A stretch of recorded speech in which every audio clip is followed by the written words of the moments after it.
रामकृष्ण हरी मंडळी, वारी पंढरपूरकडे निघालेली आहे।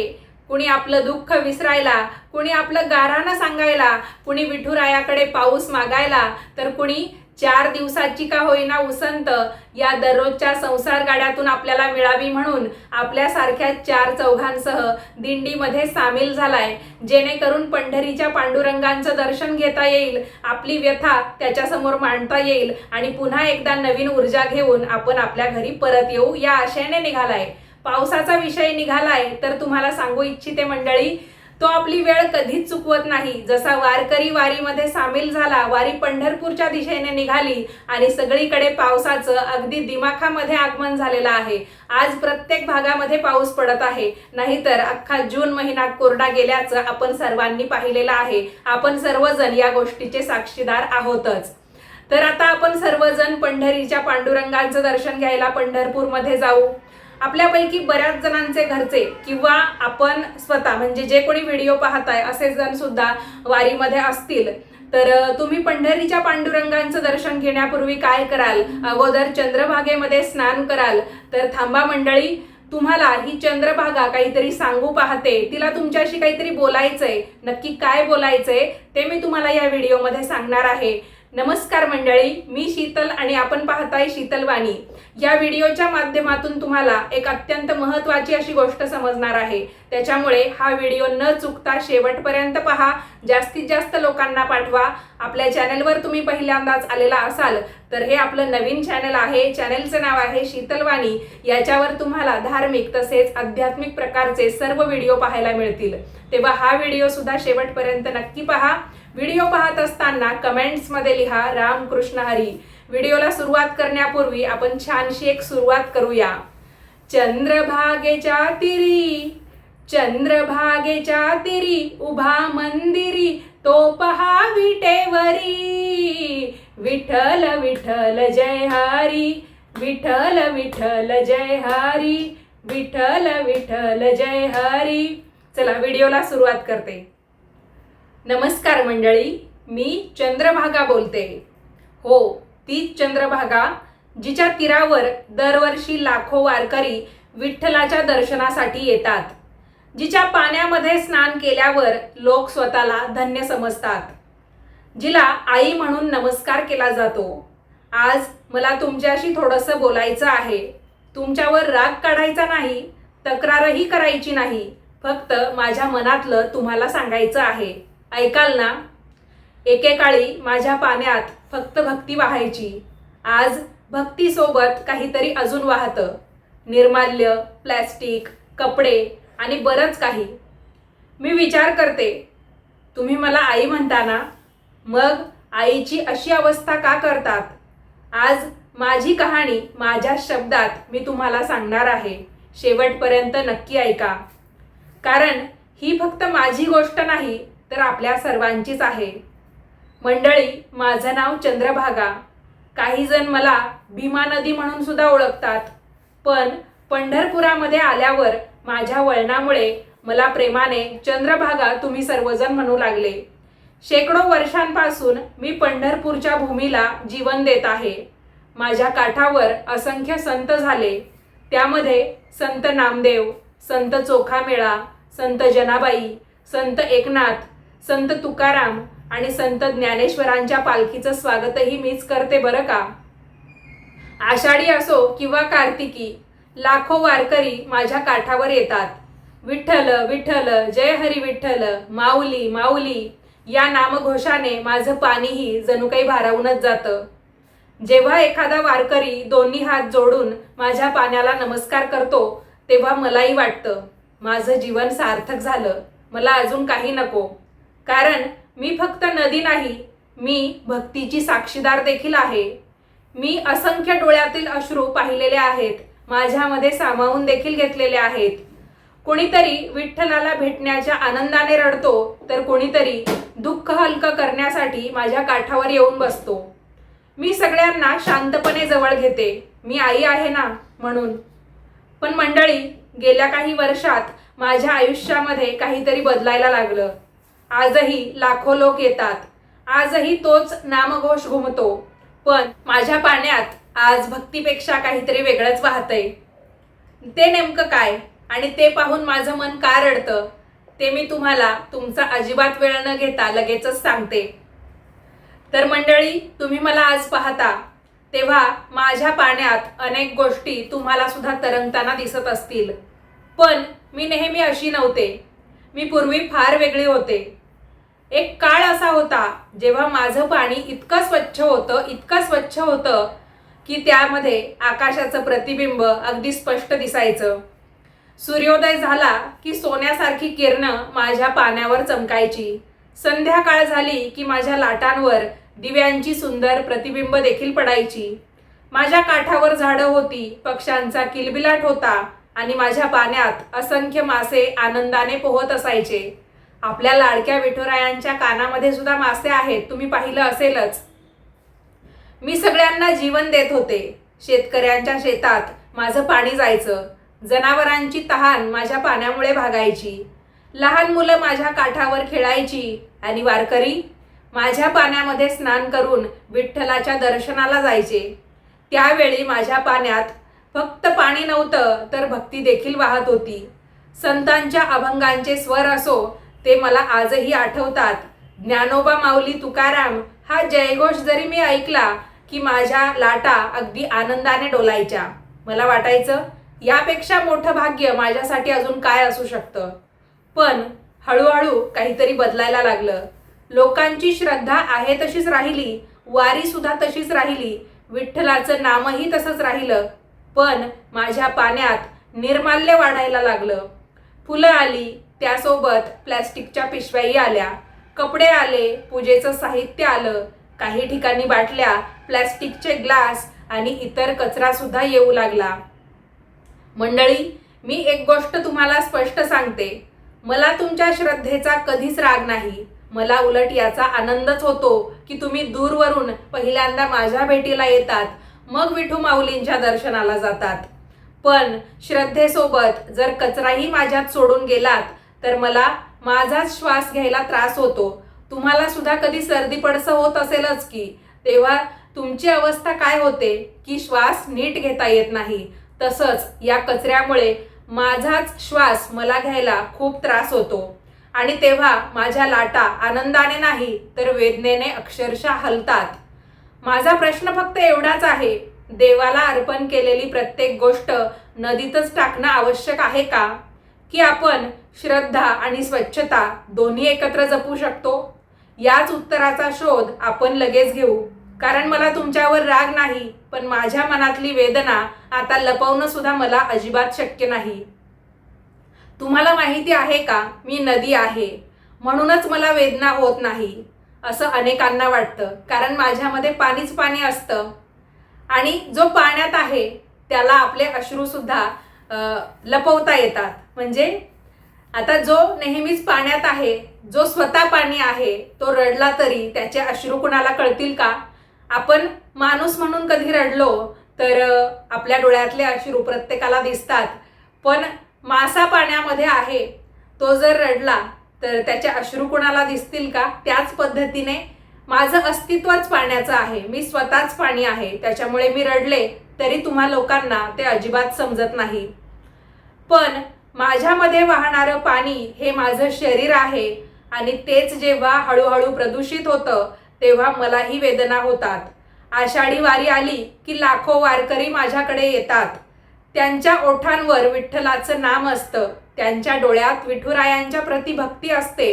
हे पाहून माझं मन आनंदाने भरून जातं. पण त्याच वेळी काही गोष्टी माझ्या पाण्यात येतात ज्या माझ्या अस्तित्वालाच दुखवतात. निर्माल्य, फुलं, हार, प्लॅस्टिकच्या पिशव्या, पाण्याच्या बाटल्या, थर्माकोलच्या ताटल्या, पूजेचं साहित्य, कपडे, कधी कधी अशा वस्तू ज्या नदीत नसून योग्य पद्धतीने विल्हेवाट लावायला हव्यात. मंडळी, मला तुमच्या श्रद्धेचा अपमान करायचा नाहीये. मला फुलांचा राग नाही, मला भक्तीचा सुद्धा राग नाही. माझी वेदना त्या प्लॅस्टिकची आहे जी वर्षानुवर्ष माझ्यातच अडकून राहते. माझी वेदना त्या कचऱ्याची आहे ज्यामुळे माझं पाणी गढूळ होतं. माझी वेदना त्या माशांची आहे जे या प्रदूषणामुळे नीट जगू सुद्धा शकत नाही. माझी वेदना त्या छोट्या मुलांची आहे ज्यांना एकेकाळी माझ्या पाण्यात खेळायला भीती वाटत नव्हती, पण आज लोकच त्यांना थांबवतात. आणि माहिती आहे सगळ्यात जास्त कधी दुःख होतं, जेव्हा एखादा भक्त मला नमस्कार करतो आणि नमस्कार केल्यानंतर नकळत कचरा माझ्याच पाण्यात सोडून जातो. त्या क्षणी मी स्वतःलाच विचारते, ही चूक श्रद्धेची आहे का? नाही, श्रद्धा कधीच चुकीची नसते हो, चूक आपल्या सवयींची असते. मंडळी, माझी एकच इच्छा आहे, तुमची भक्ती अशीच वाढत राहो, आपल्या विठुरायांचं नाव सगळ्या जगात गाजो, पण माझं पाणीही तितकंच स्वच्छ राहो. कारण मी स्वच्छ असेन तरच तुमच्या पुढच्या पिढ्याही याच पाण्यात श्रद्धेने नम्रपणे हात जोडू शकतील. पण मला एक प्रश्न अजूनही पडतो, धर्म खरंच आपल्याला नदी प्रदूषित करायला शिकवतो का? आपला धर्म आपल्याला नदी प्रदूषित करायला कधी शिकवतो का? बघा, मी परत तेच बोलली की आपण धर्माचा अर्थ कुठेतरी चुकीचा समजून घेतला. याचं उत्तर सुद्धा मी तुम्हाला सांगणार आहे. त्या अगोदर मी तुम्हाला एक प्रश्न विचारू का? तुम्ही देवाच्या मंदिरात जातात, तिथे देवाला नमस्कार करता, दर्शन घेता, पण मंदिरात कधी कचरा टाकतात का? नाही ना, कारण आपल्याला माहिती आहे ते देवाचं घर आहे. मग मीही तर देवानेच निर्माण केलेली आहे ना. माझ्या पाण्यालाही आपण तीर्थ म्हणतात, मग माझ्यात कचरा टाकणं योग्य कसं ठरू शकतं? मंडळी, मी अनेक संतांना पाहिलं आहे. संत ज्ञानेश्वर, संत तुकाराम, संत नामदेव, संत चोखामेळा, संत जनाबाई हे सगळे माझ्या काठावरून गेले. त्यांनी प्रेम शिकवलं, नम्रता शिकवली, सेवा शिकवली, पण त्यांनी असं कधीच सांगितलं नाही की श्रद्धा म्हणजे निसर्गाला त्रास देणं. उलट त्यांनी जनजागृती करण्याचंच काम केलं, जगामध्ये परिवर्तन घडवण्याचं काम केलं. आणि त्यांच्या प्रत्येक अभंगातून एकच संदेश आपल्याला मिळतो, देव हा माणसात आहे, प्रत्येक जीवात आहे. जर देव प्रत्येक जीवामध्ये आहे तर देव माझ्यातही आहे ना. माझ्या प्रत्येक थेंबात जीवन आहे, माझ्या प्रत्येक लाटेत विठ्ठलाचं नाव घुमतं. मग माझी काळजी घेणं ही सुद्धा भक्ती नाही का? आज अनेक ठिकाणी निर्माल्य संकलनाची व्यवस्था असते, कचऱ्यासाठी वेगळे डबे असतात, स्वच्छतेसाठी स्वयंसेवक सुद्धा काम करत असतात. जर आपण 2 मिनिटं थांबून योग्य ठिकाणी कचरा टाकला तर माझा श्वास वाचेल आणि तुमची भक्ती सुद्धा अधिक सुंदर येईल. तुम्ही करून तर पहा. मी तुमच्याकडून मोठं काही मागत नाही, पण एवढीच विनंती तुम्हाला करते, मला तीर्थ म्हणून जपा, कचरा पेटी म्हणून नाही. कारण मी फक्त चंद्रभागा नाही, मी तुमच्या श्रद्धेचं प्रतिबिंब आहे. मग आपल्या प्रतिबिंबाला आपण कधी वेडवाकडं पाहू शकतो का? जरा विचार करा. मला अजून एक गोष्ट तुम्हाला सांगायची आहे. आजही माझ्यामुळे हजारो लोकांचं जीवन चालतं. जर मीच आजारी पडले तर त्याचा परिणाम फक्त माझ्यावर होणार नाही, तर तुमच्यावर सुद्धा होईल. तो कसा ते सुद्धा मी तुम्हाला समजावून सांगते. तुम्ही कधी विचार केलाय का, जर एखादी नदी आजारी पडली तर नेमकं काय होतं? अनेकांना वाटतं नदी आहे, पावसाळा आला की पुन्हा ती स्वच्छ होईल, ती स्वतःला स्वतःच स्वच्छ करत असते. पण प्रत्येक जखम फक्त पावसाने भरून निघत नाही. माझं पाणी जेव्हा प्रदूषित होतं तेव्हा सर्वात आधी माझ्यात राहणारे छोटे छोटे जीव त्रास सहन करत असतात. मासे, कासव, काही पाणपक्षी आणि माझ्यावर अवलंबून असलेले असंख्य जीव, ते सुद्धा हळूहळू संकटात सापडतात. पण माझी गोष्ट इथेच थांबत नाही. माझं पाणी शेतात जातं, त्याच पाण्यावर पिकं उगवतात. अनेक गावांचं जीवन माझ्यावर अवलंबून असतं. म्हणून मी आजारी पडले तर त्याचा परिणाम फक्त माझ्यावर होत नाही, तो माणसांपर्यंत सुद्धा आपोआप पोहोचतोच. मंडळी, मी तुम्हाला घाबरवण्यासाठी हे मुळीच सांगत नाही. मी तुमचीच आई आहे. आई आपल्या मुलांना कधी शाप देत नाही, ती उलट सावध करते. माझीही आज तुम्हाला हीच विनंती आहे. अगदी कळकळून मी तुम्हाला सांगते, तुम्ही वारीला या, मनापासून या, विठ्ठलाचं नाव घ्या, चंद्रभागेमध्ये स्नान करा, पण जाता जाता माझ्यासाठी सुद्धा एक छोटंसं काम करा. तुमच्या हातातलं प्लॅस्टिक योग्य कचरा पेटीमध्ये टाका. निर्माल्य जिथे त्याची व्यवस्था आहे तिथेच द्या. जर एखादा माणूस नकळत नदीमध्ये कचरा टाकत असेल तर त्याच्याशी भांडू नका, त्याला प्रेमाने समजावून सांगण्याचा प्रयत्न करा. कारण बदल हा रागाने होत नाही, तर तो समजुतीने होतो. आज मी तुमच्याकडे काही मागत नाही, ना पैसा, ना पूजा, ना मोठे यज्ञ. मला फक्त तुमची थोडीशी साथ हवी आहे. कारण तुम्ही मला वाचवलत तर मीही तुमच्या पुढच्या अनेक पिढ्यांना जीवन देत राहील. पण माझ्या मनातला शेवटचा प्रश्न अजूनही तसाच आहे. यंदा वारीला तुम्ही फक्त मला नमस्कार करणार आहात की माझी काळजी सुद्धा घेणार आहात? याच उत्तरासोबत मी माझं मन मोकळं करेल या व्हिडिओच्या, या कथेच्या, माझ्या आत्मवृत्ताच्या शेवटच्या भागात.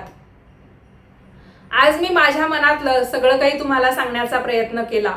मी माझं दुःख सांगितलं, माझा आनंदही सांगितला आणि माझी वेदना सुद्धा तुमच्या समोर पहिल्यांदाच मांडली.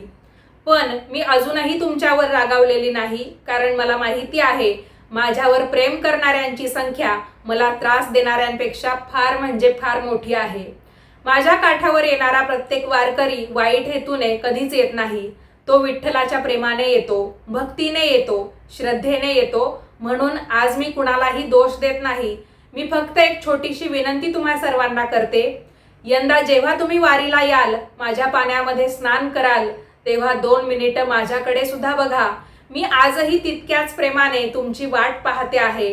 तुमच्या पायांचा स्पर्श आजही मला पवित्र वाटतो. तुमच्या मुखातून निघणारं विठ्ठल विठ्ठल हे नाम आजही माझ्या प्रत्येक लाटेला आनंदच देण्याचं काम करतं. पण जाता जाता फक्त एवढी एक काळजी घ्या, तुमच्या हातातला कचरा माझ्या पाण्यात सोडू नका. निर्माल्य योग्य ठिकाणी द्या, तिथेच ते तुमची वाट पाहतंय. प्लॅस्टिक माझ्यात फेकू नका, कारण मी नदी आहे. मी जरी स्वतः बोलू शकत नाही, तक्रार करू शकत नाही, पण मी जगत असते. माझ्या प्रत्येक थेंबामध्ये जीवन असतं. मंडळी, तुम्ही मला नेहमी चंद्रभागा माय म्हणतात, आई म्हणतात. मग आज एका आईची ही विनंती ऐकाल ना? मला फक्त पूजू नका, मला जपलं तरी फार झालं. माझी फक्त आरती करू नका, माझं पाणी स्वच्छ ठेवलं तरी सुद्धा फार झालं. कारण खरी भक्ती फक्त देवासमोर हात जोडण्यामध्ये नसते, तर देवाने दिलेल्या निसर्गाचं रक्षण करण्यामध्ये सुद्धा असते. हे तुम्ही लक्षात घ्या. आणि शेवटी मी तुम्हा सर्वांना एक छोटासा संकल्प करण्याची विनंती करते.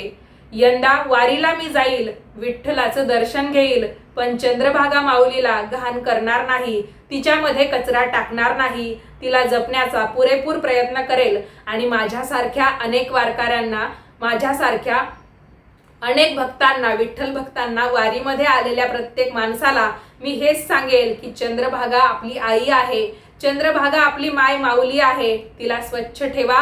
शक्य असेल तर तिची काळजी घेण्याचाच प्रयत्न करा. आपण आजवर तिला खूप त्रास दिला, पण आता तिला जपलं पाहिजे. तिचं आयुष्य आपण वाढवलं पाहिजे. तरच आपल्या पुढच्या पिढ्या सुद्धा पंढरीच्या वारीला येतील, तेव्हा चंद्रभागा माऊलीमध्ये आवर्जून आणि आवडीने पाय ठेवू शकतील. कारण आपली पिढी तर चालली, पण येणारी पिढी ही सुशिक्षित असणार आहे. तर सुशिक्षितांना सुद्धा पंढरीच्या वारीचं महत्त्व तितक्याच प्रेमाने, आवडीने, आपुलकीने, भक्तीने कळलं पाहिजे. हाच आपला उद्देश असावा. कारण स्वच्छ चंद्रभागा हे विठ्ठलाला आजवर अर्पण केलेलं एक सर्वात सुंदर फूल असेल. आपण म्हणतो ना, पंढरपूरच्या पांडुरंगाला तुळशीपत्र आवडतं. तुळशीच्या माळेशिवाय किंवा नैवेद्यावर अर्पण केलेल्या तुळशीपत्राशिवाय ते आपला नैवेद्य देखील ग्रहण करत नाही. तुळशीपत्राशिवाय त्यांचं जेवण, त्यांचा नैवेद्य हा अपूर्ण मानला जातो. पण काळानुसार एक बदल मी तुम्हाला यामध्ये सांगू इच्छिते मंडळी. पंढरपूरचा पांडुरंग सुद्धा कुठेतरी आपल्याला हीच कळकळीची विनंती करत असेल. एक वेळ मला तुळशीपत्र वाहिलं नाही तरी सुद्धा चालेल, पण माझ्या या चंद्रभागेला नेहमी स्वच्छ ठेवण्याचा प्रयत्न करा. याच संदेशासह आणि जनजागृतीच्या भावनेसह हा व्हिडिओ मी इथेच थांबवते. मंडळी, तुम्हाला कसा वाटला हा व्हिडिओ? चंद्रभागेचं आत्मवृत्त कसं वाटलं? मला कमेंट करून कळवायला अजिबात विसरू नका. व्हिडिओ आवडला असेल तर लाईक करा, जास्तीत जास्त लोकांना पाठवा, म्हणजे हा संदेश सर्वांपर्यंत पोहोचेल. आता आपली भेट पुढच्या व्हिडिओमध्ये होईल. तुम्हाला अजून कोणकोणत्या विषयांवर व्हिडिओ पाहायला आवडतील मला कमेंट करून कळवत जा, म्हणजे त्याचप्रमाणे व्हिडिओ तुमच्या समोर येत राहतील. धार्मिक, आध्यात्मिक व्हिडिओ पाहण्यामध्ये तुम्हाला रस असेल, तुम्हाला आवड असेल तर आपल्या शीतलवाणी या चॅनलला अवश्य सबस्क्राईब करा. हा व्हिडिओ शेवटपर्यंत पाहण्यासाठी तुम्हा सर्वांचे खूप खूप धन्यवाद. रामकृष्ण हरी.